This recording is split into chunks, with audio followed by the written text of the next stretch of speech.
Salut les passionnés du FLE! Vous cherchez la petite astuce qui va transformer vos révisions de vocabulaire en véritable partie de plaisir?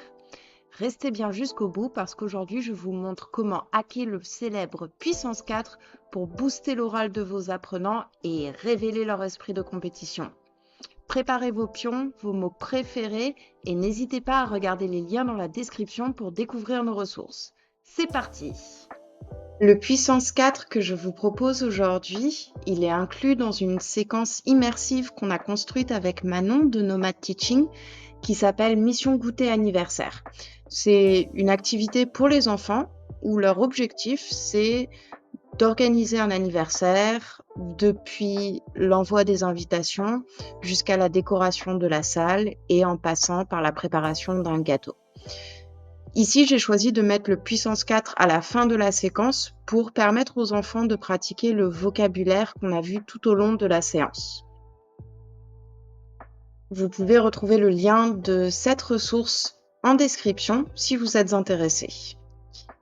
Pourquoi le Puissance 4? Moi, je trouve que c'est intéressant à utiliser parce qu'il y a un vrai engagement ludique avec les enfants et ça leur permet un peu de se détendre à la fin de la leçon et d'avoir quelque chose de plus interactif et vraiment ludique. C'est aussi bon pour renforcer activement le lexique qu'on a vu tout au long de la séance et j'aime bien aussi le réutiliser en début de séance suivante pour réactiver tous les mots appris lors de la séquence précédente. Et enfin, ce que j'aime beaucoup avec les jeux, c'est que ça permet pour les enfants d'avoir une interaction orale authentique où on va pouvoir utiliser tout le vocabulaire qu'ils utiliseraient normalement au cours d'un jeu. C'est à toi de jouer ou à qui est-ce de jouer ou ah, j'ai gagné. Et tout ce petit vocabulaire qui est vraiment intéressant pour les enfants. Alors, si on passe à la partie plus concrète de comment jouer. Ici, vous avez un plateau de jeu avec des petites bulles qui correspondent chacune à un mot appris pendant la leçon. D'abord, je demande à l'apprenant de choisir son pion. Ici, c'est bleu ou orange, mais on peut utiliser des petits stickers d'animaux. Là, le choix est libre. Plusieurs façons. Soit l'apprenant peut utiliser une phrase, soit juste un mot. Avec les plus débutants, en général, c'est juste un mot. Et on va commencer par remplir la ligne du bas et petit à petit remonter. C'est comme le jeu classique de Puissance 4. Si le concept est un peu difficile pour les apprenants, vous pouvez le faire aussi comme un morpion, où ils ne sont pas obligés de commencer par le bas, ils peuvent commencer par n'importe quelle case qui les intéresse.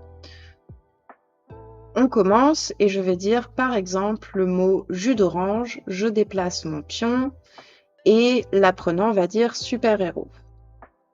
Pour créer à nouveau ces petits ronds, c'est très simple. Soit vous pouvez garder la touche contrôle enfoncée. Hop, là j'en ai créé 2.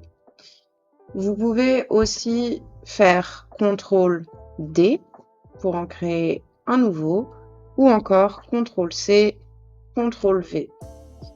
Et ensuite, avec l'apprenant, vous allez petit à petit monter vos pions pour essayer d'en avoir 4 alignés, comme un jeu classique. Les possibilités sont vraiment infinies. Comme je le disais tout à l'heure, ça peut être juste un mot, ça peut être une phrase, ça peut être une phrase au présent, au futur. Vous pouvez mettre des contraintes. Les apprenants peuvent jouer aussi entre eux en autonomie, donc les possibilités sont infinies.